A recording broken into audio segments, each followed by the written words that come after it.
Bon, les composantes de l'État, c'est la police, l'armée et la justice.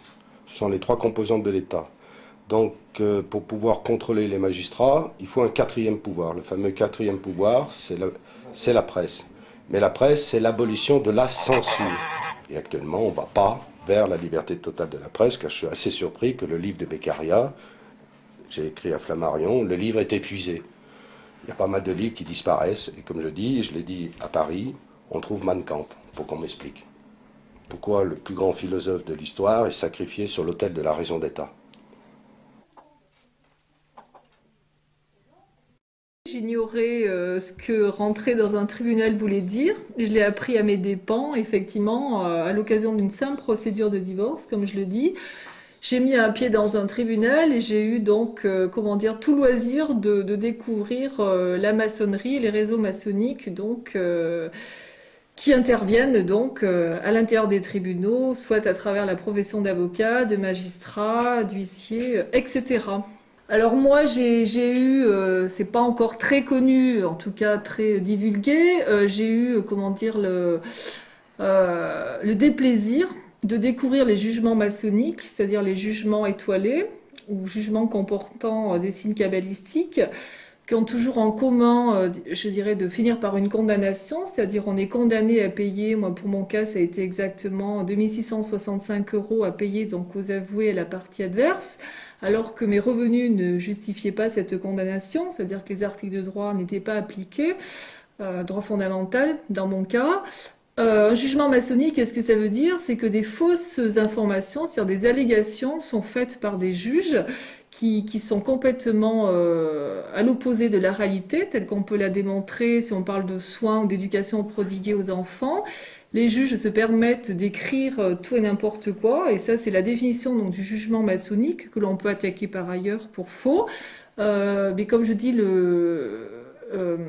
comment dire, la dangerosité et le scandale de ces jugements, c'est qu'il y a toujours une condamnation et qu'en même temps, on met en difficulté la personne en l'accusant ou en faisant disparaître, par exemple, toutes les preuves qu'elle amène pour comment dire, défendre, faire valoir ce qu'elle est ou ce qu'elle défend à travers une situation donc qui est comment dire évaluée dans un jugement. Et la gravité décrit actuellement de juges, c'est que ce sont des jugements, pour peu que ce soit des arrêts donc de cour d'appel qui sont exécutoires de plein droit. Donc les voies de recours sont comment dire se sont amenuisées à la différence de la première instance. Et comment dire, la difficulté de ces jugements qui ont l'autorité de la chose de juger, c'est qu'ils s'imposent de fait, et parfois avec des décisions extrêmement graves, et qui portent une atteinte durable donc au niveau de la vie des gens. On nous dit souvent que nul est censé ignorer la loi. Et la loi, c'est vrai, le Dalloz, c'est des bouquins immenses. Pour se mettre tout ça dans la tête, le peuple ne comprend rien. Donc il a affaire des hommes de loi. Mais ces hommes de loi, eux-mêmes, nous plongent dans des défaites judiciaires qui fait qu'on ne sait plus où on en est. Alors bon, pour l'état des lieux, moi déjà, je peux situer que bon, après un divorce, ma liquidation de communauté après 8 ans n'est toujours pas faite. Parce que bon, tous les réseaux de relations ont fonctionné, que ce soit de l'avocat jusqu'au plus haut niveau de la magistrature. Mais de toute façon, c'est un monde corporatiste. Hein. On les prend tous, avoués, greffiers, avocats, avoués, experts, tout ça. Tous ces gens-là mangent ensemble, sortent ensemble, se marient ensemble. Il y a eu des policiers ripoux impliqués. Au départ, je me suis dit, ça va se régler par mon avocat. Et puis je me suis aperçu qu'il y avait des complicités au niveau des avocats. Il y a eu des complicités au niveau des avoués. Il y a eu d'importants retraits en espèces, comme je vous ai dit, 420 000 francs avant une audience d'appel. Puis je me suis aperçu que le juge de l'audience était au courant. Je déposais plainte et puis c'était toujours le même juge d'huissier qui intervenait. Et donc comme ça, j'ai l'impression que tout le réseau fonctionne jusqu'au bout. C'est-à-dire à partir du moment où il y en a un qui a commencé à protéger, derrière les autres continuent à protéger. Jusqu'à ce que, bon, on est des aberrations totales dans les jugements, ça fait rien. La loi n'est plus appliquée parce que ces gens-là, ils sont ensemble, ils sont du même milieu et tout le monde se protège. Ça va jusqu'au notaire, on met des prix aberrants, on m'assigne pour un partage bon, complètement farfelu, on fait enregistrer ce partage au centre des impôts, Au centre des impôts, on me répond, ben, il y a quelqu'un qui a bidouillé dans nos ordinateurs, excusez-nous, on rectifie. Et voilà, et c'est comme ça que continue. Il y a un expert qui est désigné derrière, l'expert continue à protéger, et protège le notaire, ça fait rien, il m'a pris complètement aberrant, j'en parle de tous les côtés, on me dit mais bon c'est pas possible, votre maison, on ne peut pas mettre un prix du mètre carré inférieur à un appartement qui date de 1958, qui n'a même pas le double vitrage, on se retrouve comme ça, et ces policiers ripoux, je m'aperçois à un moment donné qu'ils sont tellement impliqués, le gars il revendait des fichiers à la franc-maçonnerie, et donc je comprends pourquoi mon affaire depuis le début est bloquée, parce que ces gens-là, ils alimentaient la magistrature, voilà, ils alimentaient tout le réseau des huissiers. Il y avait des huissiers qui contournaient la justice à un moment donné et qui utilisaient ces fichiers personnels des gens, revendus à une société dans le centre de la France, société à terre, qui a financé jusqu'à 600 000 euros en 1 an et demi. Un certain Sikoski, un ancien commissaire révoqué, condamné pour faux en écriture privée, corruption, et j'ai tout publié sur Internet parce que j'ai vu que tout bloquait. Et donc j'avais plus le choix à un moment donné. Je me suis dit, on bloque mes plaintes, on bloque tout. Maintenant, j'attends comme un sit-in correctionnel. Et au moins, je déballerai devant un tribunal ce qui se passe. Et c'est ce qui se passe aujourd'hui. Ils ont été obligés de me citer en correctionnel. Mais j'attends qu'ils aillent au bout, parce que chaque fois, je leur mets toutes les preuves entre les mains. On va voir jusqu'où ils vont aller. En France, aujourd'hui, si on peut, quand on parle de l'affaire René Forné, c'est l'affaire d'un justiciable, d'un citoyen qui a aussi mis un pied dans un tribunal à l'occasion d'une simple, procédure de divorce, et que 10 ans après, l'on retrouve donc, malgré qu'il avait un très bon niveau d'études, une très bonne profession, on le retrouve sans emploi, on le retrouve à essayer de récupérer des biens qui lui appartenaient, qui lui ont été substitués, on dira, par la voie administrative et ou judiciaire ou autre. Au départ, moi, on m'a dit ton affaire, c'est la franc-maçonnerie, parce que dès que j'ai su rapidement que c'était des policiers qui étaient impliqués, j'y ai pas trop cru. J'ai commencé à lire des bouquins comme Guylaine Ottenheimer, Les Frères Invisibles, parce qu'on m'a conseillé de lire ça pour que je commence à comprendre ce qui se passait. Et puis après, bon, l'affaire Sikoski, je me suis aperçu qu'il y avait même des lettres de dénonciation qui étaient envoyées au juge d'instruction et par des employés de Sikoski. Et la juge d'instruction qui ne fait rien. Et quand on lit les pièces du dossier d'instruction, on se rend compte qu'à partir du moment où on sait qui est en cause, qui on risque de toucher, ça va trop loin, l'instruction elle est bloquée, on arrête. Alors corporatisme, dysfonctionnement, moi je veux bien tout ça, mais pour moi c'est du racket. On ne peut pas perdre ses biens familiaux pour des procédures qui sont montées de toutes pièces, par de la connivence. Voilà, c'est le problème, à partir du moment où on sait que c'est des francs-maçons qui sont derrière, c'est intouchable. Alors bon, je ne veux pas dire que tous les francs-maçons sont tous pourris, mais à mon avis, ça passe ce qui se passe. Il y en a qui utilisent ces réseaux pour faire des affaires. Alors on se revend des maisons, on se revend la misère du monde. On se réfugie, si vous voulez, dysfonctionnement. Non, non, non, non, il n'y a pas que ça. Je veux dire, à ce niveau-là, il faut être radical. On commet une faute, si la faute est lourde pour le magistrat, il prend la porte. Il prend la porte. Ces gens-là, par des décisions qui sont tronquées, je veux dire, nous ruinent à nous. Ils nous ruinent. Cela dit, c'est un lieu obscur, c'est un lieu, comme je l'ai dit précédemment, qui est quand même occupé par les réseaux francs-maçons. On le sait, ce sont des réseaux occultes et invisibles. Et jusqu'à maintenant, tout a été fait pour que le débat public n'arrive pas à un certain endroit, à un certain niveau, et qu'on commence effectivement à appréhender les choses de manière plus proche en termes d'enjeux au niveau de la démocratie. On retrouve des mandataires et liquidateurs, on retrouve des notaires, mais la plupart du temps, quand on regarde les condamnations qu'il y a, c'est dérisoire. C'est dérisoire. Alors on nous dit, il y en a qui sont condamnés, oui, on leur met du sursis, mais comme ils sont en société la plupart du temps, ils continuent à travailler à travers la société, donc en fait, ça ne les gêne pas du tout. Alors pourquoi ces magistrats ne seraient pas jugés par le peuple, en définitive? Puisque les décisions sont rendues au nom du peuple français. Les magistrats, ça, ils ont tendance à l'oublier. Et à nous, on nous demande de respecter la loi. Alors nous, on veut bien la respecter. Mais comme j'ai bien indiqué tout à l'heure, je pense qu'un jour ou l'autre, il va y avoir un drame.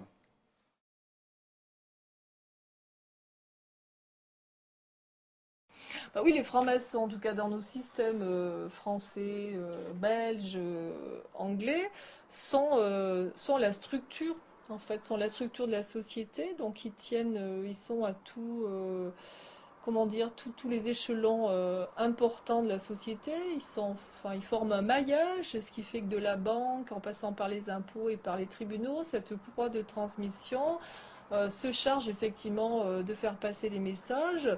Le problème, si on en revient aux tribunaux, c'est que lorsque les francs-maçons désignent une proie qu'ils ont décidé de spolier à travers des procédures dans les tribunaux, ils demandent aux frères qui sont à la banque, aux impôts, de mettre en place les méthodes de harcèlement ou comment dire de mise en danger de la vie d'autrui, de manière à ce que lorsqu'ils ont décidé de saisir des biens ou de spolier, puisqu'ils mettent ça en place sur plusieurs années, toute la tentacule soit en place et que tout soit mis, tout soit prêt tant aux impôts, tant à la banque. C'est comme ça qu'on a des interdits bancaires qui n'ont pas lieu d'être, des frais d'agio qui se mettent, en place alors qu'ils sont créés toutes pièces, ils sont factices. Donc tout se met en place au niveau de cette chaîne, de ce réseau. Ça fonctionne extrêmement bien avec tous les gens, les proies qui ont subi les maçons peuvent prouver aisément comment ça fonctionne parce que en même temps, il y a toute une circulaire. C'est vraiment le système des roues, quoi. À un moment donné.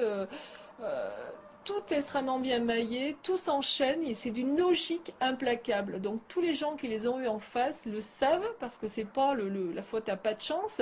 Tout s'enchaîne de manière extrêmement structurée. Tout est, programmé. À telle date, il se passe telle chose. Et entre autres, dans les choses qu'utilisent donc les maçons, dans les tribunaux ailleurs, ils ont des dates maçonniques, un calendrier maçonnique sur lesquels, ils interviennent. À certaines dates. Ils ont des actes très précis au niveau de dates symboliques du calendrier, ce qui leur permet aussi de donner des ordres par rapport à des fonctionnements comme ça. On parle souvent de la franc-maçonnerie. Est-ce qu'il y a du ménage à faire? Il y a pas mal de bouquins qui ont été écrits.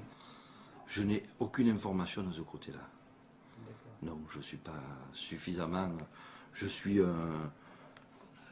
un professionnel du droit et je m'inscris, je dirais, un peu, puisque bon, j'ai une démarche aussi auprès des victimes depuis fort longtemps, puisque depuis plus de 25 ans je m'occupe d'aide aux victimes et je préside une association de victimes et d'infractions pénales et de médiation. Donc je dirais que je m'en tiendrai à ma mission, je m'en tiens à ma mission et bon... je pense que là aussi, on ne peut pas trop focaliser sur... je crois que c'est... Je n'ai pas suffisamment, je n'ai pas d'éléments pour permettre de répondre objectivement, quoi. Alors ce matin, moi j'ai fait ce que l'on appelle une inscription de faux à titre incident devant la cour d'appel. Inscription de faux justement vis-à-vis de mentions dont je pouvais apporter la preuve que les faits qui étaient énoncés ou les attestations qui étaient citées n'avaient aucune valeur pour des choses bien précises. Alors j'ai eu le cas donc le juge prenait des décisions sur seulement 2 attestations, ce qui est complètement insuffisant. Il y a une attestation qui avait été faite par exemple par la mère de la collaboratrice de l'avocat adverse, ce qui ne respecte nullement le principe de la déontologie, qui ne respecte aucun principe de base. Donc sur une pièce comme ça, on fait valoir le non-respect de la déontologie, le non-respect, là, dans le cas de cette attestation, d'autres articles de droit. Il y avait aussi une autre attestation qui avait été faite en infraction totale du droit, et pas que du droit civil ou du droit pénal. Infraction aussi au code de la santé publique. Donc j'inscris en faux vis-à-vis des articles de droit qui ne sont pas respectés, et vis-à-vis de mentions qui sont donc erronées, ou vis-à-vis, là c'était le cas pour ce matin, à l'époque, l'avoué que j'avais devant la cour d'appel, pour des raisons où il avait reçu effectivement a priori des ordres de son supérieur hiérarchique, avait refusé de prendre mes pièces pour faire valoir ma défense en vue d'une future décision de juge, une future ordonnance. Sur 80 feuilles au total, que l'on avait refusé de me prendre et qui n'étaient jamais arrivées au greffe, puisqu'on avait là aussi refusé un greffe de la cour de me les prendre. Donc j'ai inscrit en faux au titre de la falsification des données et de pièces qui ont disparu, donc, enfin qui ne sont pas arrivées, donc qui ont disparu, et du dossier, et qui donc n'ont pas permis de faire valoir mes droits et d'assurer donc ma défense. Donc c'est une procédure, comme vous avez pu le voir. On fait dresser un procès verbal par le greffier. Le greffier nous donne donc une copie de ce procès verbal.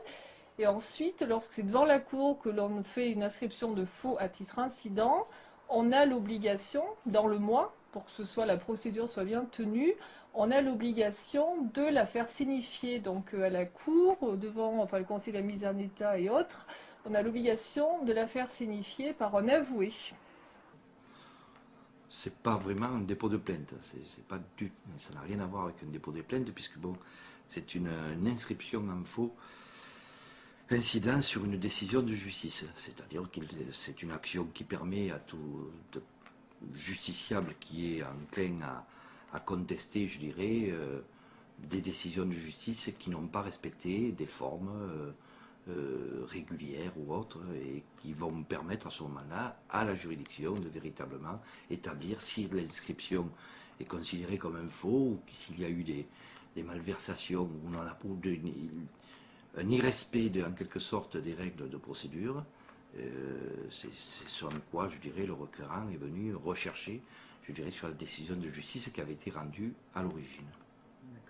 En ce qui concerne le faux incident qu'a déposé Mme Arnaud devant la cour d'appel, il faut savoir que le juge n'a pas l'obligation de statuer sur cette pièce. Parce que si l'on prend l'article 307 du nouveau code de procédure civile, il indique que le juge se prononce sur le faux, à moins qu'il puisse statuer sans tenir compte de la pièce arguée de faux. Et l'article suivant, le 308, il appartient au juge d'admettre ou de rejeter l'acte litigieux au vu des éléments dont il dispose. Ce qui permet au juge, ça lui laisse une porte ouverte. Je veux dire, s'il y a des conflits d'intérêts entre les parties, ou éventuellement une influence franc-maçon, puisque bon, il y a quand même, cette rumeur qui court par rapport aux étoiles que nous retrouvons dans les jugements. Donc le juge, en définitive, il peut écarter cette pièce. Et il va être très intéressant de voir cette procédure pour voir comment, on va voir comment le magistrat va réagir. Ben, il va de soi que bon, c'est assez peu utilisé, rarement utilisé par le justiciable, évidemment, puisque bon, très souvent le justiciable est surtout enclin à, je dirais, à s'en rapporter aux professionnels du droit, et notamment à ses conseils. Donc c'est très très rare d'avoir une démarche, je dirais, spécifique de la part des personnes. C'est quand même une démarche assez... Et ce d'autant que bon, les procédures à l'heure d'aujourd'hui permettent, je dirais, beaucoup de recours, et notamment en matière de droit européen, puisque bon, il arrive bon nombre de justiciables de saisir la Cour européenne des droits de l'homme, etc., enfin, la Cour de la Haye, pour éventuellement, je dirais, à ce que le droit soit respecté dans son ensemble, quoi. Donc c'est des démarches, je dirais, assez isolées, quoi. Pourquoi j'ai déposé plainte contre mon notaire? Parce que je me suis aperçu sur ce document que j'ai réussi à avoir qu'il y avait plein d'erreurs, et ces erreurs me faisaient amener à penser que c'était un faux. Et en effet, il l'a bâti en plusieurs fois.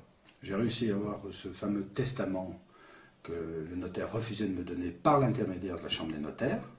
Et quand j'ai eu ce document dans les mains, en l'analysant, je me suis aperçu que c'était un faux. Donc j'ai signalé au secrétaire de la Chambre des notaires que c'était un faux. Il m'a fermé la porte au nez. Donc j'ai déposé plainte contre ce secrétaire de la Chambre des notaires, et le doyen des juges d'instruction m'a demandé une somme de 10 000 €. Je n'ai pas pu verser cette somme, c'était tout simplement pour faire taire. Alors qui sont les avoués? Les avoués donc travaillent auprès de la cour d'appel, bon, en l'occurrence à Dugard, donc de Nîmes. Ils ont donc acheté une charge auprès de l'État. Comment dire, on ne peut se passer donc d'avouer en appel. Donc on a sur le principe un avocat pour plaider, mais qui n'est pas responsable devant la cour d'appel, et on a l'obligation, on cherchait mes mots, du ministère d'avouer. Ce qui fait, on dit qu'en général, les gens qui vont en appel, et c'est pas le cas aujourd'hui, ils ont les moyens, parce que ça veut dire qu'on paie en moyenne, pour une seule audience plaidoirie, 1200 €, 1500 € à l'avocat, et qu'en doublant, puisque c'est l'avoué qui transmet les pièces pour les procédures, on paie ces sommes-là, voire plus, puisque le calcul des émoluments de l'avoué, c'est encore autre chose. Il se base sur d'autres montants. On arrive à payer des sommes extrêmement importantes. Et si l'avoué est responsable pour le travail qu'il fait devant les cours d'appel, on n'est pas toujours assuré, comment dire, de son travail, à savoir de la transmission des pièces ou de la bonne, on va dire, tenue du dossier, puisqu'on est dans des relations avocat-avoué où l'avocat est censé défendre vos droits, défendre vos arguments, et l'avoué n'est censé que transmettre les pièces, un petit peu comme un avocat postulant. Et souvent, des conflits s'installent vis-à-vis de la cour, entre par exemple le travail qu'a fait ou que n'a pas fait l'avocat, ou qu'a fait ou n'a pas fait l'avoué, il se renvoie, même si c'est l'avoué qui est responsable, l'avocat n'a pas su bien travailler le dossier, n'a pas assuré son devoir de conseil, et l'avocat, souvent là aussi, va dire c'est l'avoué qui n'a pas transmis au bon moment, il a oublié de transmettre les conclusions, et malheureusement les justiciables, s'ils ne contrôlent pas le travail tant de l'avocat de l'avoué, ce qui serait presque un travail à temps complet, ils peuvent avoir, de grandes déceptions, voire plus, quoi. Un avoué, c'est un officier public ministériel. Pour moi, c'est un parasite de la justice. Le mot est peut-être fort, mais on n'a pas besoin d'un avoué, comment dirais-je, pour communiquer les pièces à la cour d'appel. Un avocat, ça suffirait amplement. D'ailleurs, il y a des avocats qui se plaignent, de cette profession. Donc, il arrive que des avoués, certains avoués, ne déposent pas les conclusions initiales, en déposent d'autres, retirent des pièces du dossier, et ça, c'est très préjudiciable aux justiciables. Donc, on n'a pas à payer des gens pour transmettre des pièces. Ensuite, il y a une contradiction aussi au niveau des textes du nouveau Code de procédure civile, c'est que nous avons un article, si vous voulez, qui nous impose la représentation par un avoué. Bon. Mais par contre, il y a un article 93 de la loi Ventos, qui figure aussi dans le nouveau Code de procédure civile, qui nous dispense, parce qu'on a la possibilité de déposer des conclusions écrites, de choisir le défenseur de son choix. Donc, cette loi est très vieille, mais toujours en application. Donc, on n'a pas besoin de ces gens-là, parce qu'ils sont là juste pour apposer une signature en bas des conclusions, et se font rémunérer très grassement, parce qu'en général, si vous voulez, ils surfacturent les actes judiciaires. Bon, moi-même, j'ai engagé une procédure d'inscription de faux au tribunal de grande instance de Grenoble, et le greffier, lui, il doit certifier conforme les états de frais de l'avoué. Donc, cet état de frais étant surfacturé, le greffier fait une écriture publique. Moi, je vous passe les péripéties de cette procédure, puisqu'elle n'a pas abouti, parce que j'ai été, si vous voulez, planté par un très grand avocat qui n'a pas voulu engager cette procédure de faux. Contrairement à celle de Mme Arnaud, qui n'était pas un incident devant la cour d'appel, mais un faux à titre principal dans un acte authentique. Donc cet avocat m'a planté la procédure, mais bon, il me reste à peu près 25 ans pour l'engager. Sur les dérives judiciaires, disons qu'il faut bien distinguer, je dirais, les procédures où c'est l'affaire des parties, c'est-à-dire notamment le domaine civil, ça reste quand même l'affaire des parties. La justice, elle est là pour trancher, mais il appartient en quelque sorte à chacune des parties de fourbir ses armes, quoi, en quelque sorte. Et puis après, le domaine pénal, et on a vu avec l'exemple de l'affaire Outreau, par exemple, où, bon, je dirais, on est dans le domaine pénal où il appartient, je dirais, les parties subissent un peu plus l'appareil judiciaire, en quelque sorte. Soit elles sont auteurs, et donc elles rentrent dans un processus d'enquête, etc., soit elles sont victimes, et donc elles vont, je dirais, elles, de leur côté, subir l'appareil judiciaire, en quelque sorte. Donc c'est un peu différent, puisque bon, les enquêtes étant diligentées par des services de police ou de gendarmerie, donc c'est déjà, je dirais, une approche assez différente sur les dérives, ce qu'on peut considérer comme des dérives. Donc d'une manière générale, il est bien certain que la procédure, les procédures, qu'elles soient pénales ou civiles, permettent de placer des garde-fous, hein, pour permettre, je dirais, le respect du contradictoire, et ça c'est quelque chose d'énorme, de très important, surtout dans des pays aussi démocratiques que les nôtres, qui permettent quand même, je dirais, d'avoir des règles, donc le respect du contradictoire, ensuite, bon, au niveau des secrets d'instruction, et là, Dieu sait s'il y a beaucoup à dire, tout un tas je dirais, de garde-fous qui garantissent en quelque sorte les droits aussi bien du prévenu, du mis en cause que des victimes, et d'une manière générale dans le domaine civil, pour en faire le parallèle, je dirais ces règles de procédure civile qui permettent, je dirais, à chacun de pouvoir fourbir ses armes en quelque sorte de défense. Voilà. Alors c'est très difficile parce que d'en parler comme ça de façon brutale, parce que bon, n'étant pas parfait, nous ne pouvons être parfaits, bien évidemment, mais je crois que bon, il est important d'être attentif, je dirais, à tout ce qui se passe, et notamment, on l'a vu ces dernières années, sur les dérives, notamment en matière, je dirais, pénale, où bon, on est arrivé à des extrémités qui ont quand même particulièrement traumatisé, je crois, l'ensemble je dirais, des Français et je dirais de l'opinion publique, tout simplement, quoi. Alors, la représentation obligatoire, elle nous est imposée par l'article 751 du nouveau Code de procédure civile. Et cela devant le tribunal de grande instance, ce qui intéresse les gros litiges. Et moi j'affirme que c'est une histoire de gros sous. C'est une histoire de gros sous, pourquoi? Parce que au tribunal de commerce, on n'a pas besoin d'avocat. Au tribunal des prud'hommes, on n'a pas besoin d'avocat. Et devant le tribunal d'instance, du moment que le litige ne dépasse pas 10 000 euros, on n'a pas besoin d'avocat. Et dès qu'on dépasse 10 000 euros, alors là, il nous faut absolument un avocat. Et souvent c'est là où les problèmes commencent à arriver, quoi. Donc, l'article 751 aujourd'hui, c'est sûr, c'est un texte, mais je démontre, si vous voulez, juridiquement, en fonction des textes des Nations Unies, que cette représentation n'est pas obligatoire. Et donc cet article ne doit pas s'appliquer. Parce que le justiciable a droit à avoir accès à la justice. Alors si on vous impose un avocat, je veux dire, et que l'avocat ne veut pas, par exemple, ne veut pas engager la procédure, à ce moment-là, vous ne pouvez plus rien faire, c'est le blocus. Donc ça constitue, si vous voulez, une discrimination patente. Donc de ce fait, cet article 751 devrait être abrogé, ou du moins modifié. Surtout pour les actions en responsabilité contre les auxiliaires de justice ou contre les officiers publics ministériels, parce qu'en définitive, c'est surtout là qu'il y a le problème.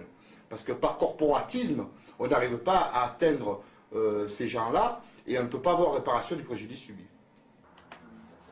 Donc avoir un avocat, c'est pas une garantie. On a toujours, si on est un peu averti face à la justice, on a l'obligation de contrôler leur travail, c'est-à-dire toujours demander à l'avocat, avant les dates de clôture des audiences à venir, on doit toujours demander copie des conclusions, enfin n'importe quel bon avocat doit les fournir, sinon c'est qu'il nous fait des petits dans le dos.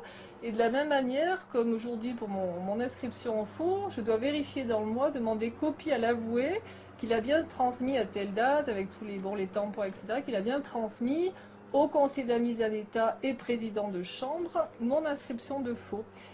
Inscription de faux qui vaut, donc l'on inscrit en faux et que ça tient entre guillemets la route, qui vaut à l'ordonnance d'être annulée et pour le coup d'être rejugée dans un délai d'un an et demi. Dans les conclusions des avocats, on se rend souvent compte qu'il y a des mensonges. Et ça, c'est contraire à leur serment. Parce que le serment, pour moi, il est violé délibérément. Parce que le serment de l'avocat, c'est « je jure d'exercer ma fonction avec dignité, humanité, délicatesse, etc. » Donc, de ce fait, des mensonges dans des conclusions au niveau de la justice ne devraient absolument pas apparaître. Il y a un autre problème majeur, c'est que les avocats vous adressent les conclusions une fois qu'ils les ont déposées. Et de ce fait, il peut y avoir une erreur qui est commise dans les conclusions, parce qu'il n'y a que vous qui connaissez, enfin, il n'y a que le justiciable qui connaît vraiment son dossier. Donc il peut commettre une erreur. Et un avocat peu scrupuleux, on pourra dire, modifiera les conclusions en faveur de la partie adverse, afin de favoriser s'il y a entente. Et de ce fait, il devrait y avoir un texte qui devrait être promulgué, comme quoi les conclusions doivent être adressées aux parties avant qu'elles soient déposées. Disons que je suis mal placé pour regarder du mauvais yeux, par le mauvais côté de la lorgnette ou le bon côté, comme vous voudrez, suivant que l'on se place. Mais moi, ce qui m'intéresse, c'est surtout le sort des victimes, le sort des justiciables. Et bon, je pense qu'on ne peut pas tout. Ça fait sur peut-être des dérapages ou autres qui peuvent être constatés. On ne peut pas tout généraliser d'une façon, je dirais, de façon, je dirais, et considérer que bon, partout, je dirais, il y a des vilains petits canards, quoi, je dirais. Donc je pense que d'une manière générale, ce qui est important, c'est surtout que les gens aient une information. Ça, c'est très important. Je crois que bon, souvent, l'information que les gens ont de la justice, c'est hélas à travers la télévision, puisque bon, c'est souvent un parallèle avec les séries américaines qui finalement font la formation, je dirais, du commun des mortels. Et là aussi, on a je dirais, des règles totalement différentes, des modes de fonctionnement totalement différentes que les États-Unis. Et donc souvent, les gens font un amalgame, je dirais, dans le cadre de la défense de leurs droits, à travers, je dirais, des documentaires ou autres films qu'ils ont pu voir. Alors, je crois que notre plus grande difficulté aujourd'hui, enfin une des difficultés essentielles, est pour faire de l'aide aux victimes, entre guillemets, depuis plus près de 25 ans, c'est quand même ce manque d'information. On n'a jamais été à une période où l'information n'a jamais aussi bien circulé, et on se rend compte que les gens sont des choses élémentaires, quoi. Je veux dire, les gens n'ont pas le réflexe de le faire, et puis ensuite, bon, il est vrai que le milieu judiciaire est un milieu relativement opaque, au même titre que le milieu médical. Je crois que bon, chaque corporation a un peu, je dirais, ce mode de fonctionnement. Alors, là aussi, on ne peut pas faire un trop mauvais procès, je dirais, à la justice, si je peux me permettre. La justice, elle essaye aussi de son côté d'ouvrir des brèches en essayant de faire participer, je dirais, les magistrats n'ont jamais été autant sur le terrain extérieur que depuis ces dernières années. Ils participent, et notamment les magistrats du parquet, ils participent énormément, je dirais, à la vie de la cité. C'était beaucoup moins le cas par le passé, où les magistrats étaient beaucoup plus isolés. Donc, là aussi, il y a des évolutions, mais vous savez, on parle d'un armée de la grande muette, mais bon, la justice, c'est toujours très très difficile à bouger, très difficile à faire avancer.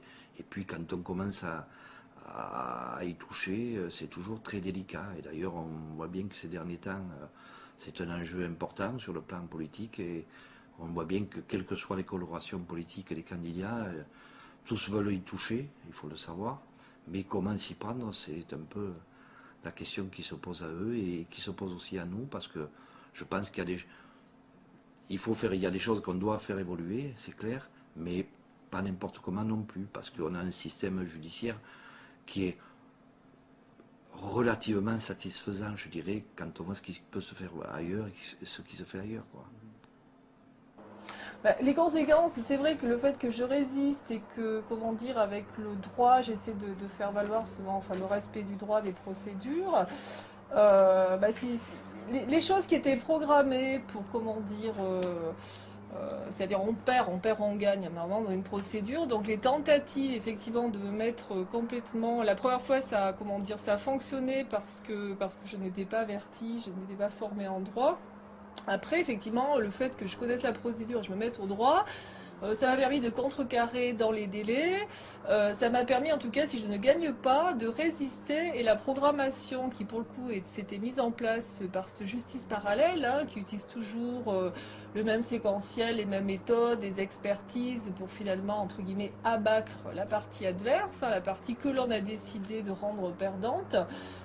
Pour le coup j'ai résisté, et donc le fait que moi chaque fois j'acte, en fait je fasse des actes de procédure, que je garde l'autonomie sur ma procédure, ça m'a permis finalement de résister, de maîtriser entre guillemets, même si c'est un peu difficile et lourd à gérer, ça m'a permis de tenir en face, d'être là et de ne pas me laisser pour le coup doubler sur les demandes de la partie adverse, demandes qui pouvaient être abusives. Ça m'a permis de garder la maîtrise et de ma vie et pour le coup de mon dossier. pour parler sur l'interventionnisme, je dirais des pouvoirs publics ou autres, je dirais qu'ils sont, enfin, à ma connaissance, tout à fait, je dirais, moins importants que ce qu'on pourrait croire. Hein. Et je vous dis, j'ai eu pour exemple une personne qui avait, je dirais, tué par fusil un jeune qui avait enjambé un garage de nuit, etc., donc dans des conditions, je dirais, légales de légitime défense, alors que bon, il y avait une pression importante, je dirais, des médias qui souhaitaient que au moins une information soit ouverte devant le juge d'instruction. Le procureur a considéré qu'il s'agissait tout simplement d'une légitime défense. Il a classé ça ensuite, il n'y a jamais eu de poursuite, ni d'ouverture d'information. Et je peux vous dire que on avait le sentiment, enfin, il y avait quand même aussi bien de la part de la famille victime, je dirais, notamment de ce jeune, bon, qui mettait une pression telle que voulait mettre en place, etc., au moins une ouverture d'information. Le procureur a décidé que non, et je sais qu'on souhaitait qu'il y ait plutôt une information pour calmer. Il avait décidé. Donc, c'est peut-être l'extrême que je vous cite, mais il est bien certain que les procureurs de la République, indépendamment de la politique pénale qui peut être engagée par le garde des Sceaux et donc le gouvernement, a quand même, je dirais, au regard des textes, je dirais, toute son indépendance, hein, totalement. Et donc, là aussi, ça va tenir compte aussi des caractères de chacun, hein, incontestablement. Hein. Je veux dire, vous allez avoir des procureurs, et puis il faut savoir aussi que les procureurs ne sont pas aussi ce sont des magistrats, donc ils peuvent se retrouver aujourd'hui au siège, demain au parquet, enfin ainsi de suite. Hein. Donc c'est d'ailleurs là aussi, on parle de réforme dans ce domaine, où on veut des magistrats uniquement que du parquet, où on veut que les magistrats ils manquent du siège. Ça aussi, il y a beaucoup de discussions à ce niveau-là, quoi, en considérant que les magistrats du siège sont totalement indépendants, puisque bon, c'est ce qu'on appelle les magistrats assis, la magistrature assise, et donc les magistrats du parquet, qui sont ce qu'on appelle les magistrats du parquet, donc les magistratures debout, qui interviennent, et qui sont soumis à une certaine hiérarchie, en quelque sorte.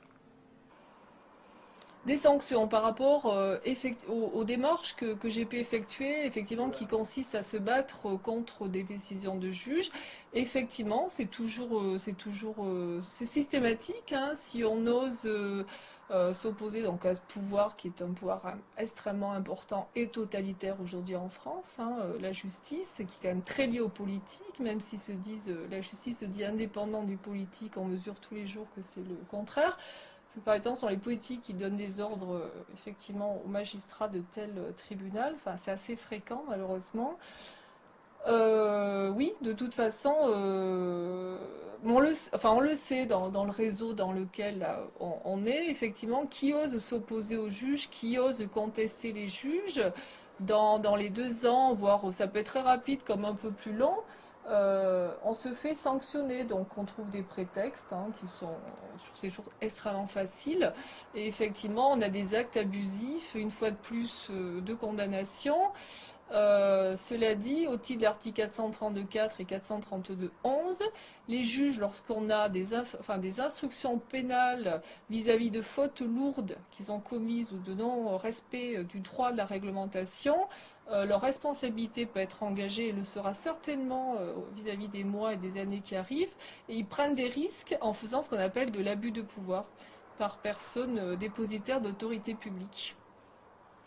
Ouais, moi, des mutations, il n'y a eu que ça, là, effectivement, ça m'a occupé, mais chaque fois que j'ai relevé des fautes lourdes, hein, qui sont caractérisées par le code pénal, chaque fois que j'ai fait remonter, donc, au garde des Sceaux et ailleurs, hein, syndicat de la magistrature, quand les juges ont vraiment abusé, n'ont respecté aucune règle de droit que l'on peut prouver, hein, avec, effectivement, des gros dossiers, etc., ils ont tous été mutés, compris les procureurs généraux, et à ce jour, je dirais que j'ai dû faire muter une bonne dizaine de magistrats, oui. J'en ai fait les frais, mais effectivement, il y a des magistrats qui actuellement, du jour au lendemain, ont été mutés à l'autre bout de la France. Alors malheureusement, c'est d'autres justiciables qui font les frais de ces gens-là, parce que je ne suis pas sûre que les mutations, même dans des cas comme ça, leur empêche d'être dans des comportements totalitaires et pour le coup de délinquants de col blanc. Non, pour en venir à mon ordonnance de mise en état, je ne l'ai pas citée ce matin, mais je l'ai mis dans mon mémoire. C'est pas dans le procès verbal, mais c'est dans le mémoire. J'ai demandé à ce que soient proscrits les codages habituels cabalistiques que moi j'ai eu. J'en suis à, je sais pas, 3, 4, 5 jugements, pris par ce justice parallèle, donc avec qui sont signés en fait par les maçons. Enfin, c'est un signe d'appartenance maçonnique. Enfin, ça existait jusqu'à maintenant depuis les années 75 et on travaille pour que ce soit, comment dire, aboli et que cette justice parallèle ne continue pas à produire des faux en écriture publique avec ces fameuses étoiles qui parsèment et qui donnent le ton dans les jugements, mais qui malheureusement pour la partie adverse signifie qu'on est toujours perdant systématiquement. J'ai effectivement demandé à ce que soit proscrit, si une ordonnance est rejugée et prise à nouveau, à ce que soit proscrit ces étoiles qui sont des symboles et qui n'ont pas figuré soit en rang, soit en triangle, soit alignés avec des messages qui passent à travers la première, deuxième, troisième page du jugement, à ce que j'ai un jugement républicain pris par les tribunaux de la République et pas des jugements qui sont rédigés dans des loges, je veux dire que ce soit à Nîmes, que ce soit à Privas ou ailleurs. Pour la corruption, on a un exemple flagrant, c'est l'affaire Carignan, à Grenoble. Ce personnage, il est parti quand même avec 19 millions de francs, il a fait quelques mois de prison, mais l'instruction dure depuis 7 ans. Et on se rend compte aujourd'hui que ce monsieur est président de l'UMP pour l'Isère. Et nous avons aussi M. Juppé, qui a été sanctionné lourdement et qui revient dans la vie politique. Et M. Sarkozy s'entoure de ce genre de personnage. Donc quand même, dans un pays démocratique, il y a vraiment des questions à se poser sur ce phénomène de corruption. Surtout quand on les voit qui se font la bise de tous. Donc ça, c'est vraiment inacceptable et je pense qu'il devrait être inéligible, ces personnes, à vie.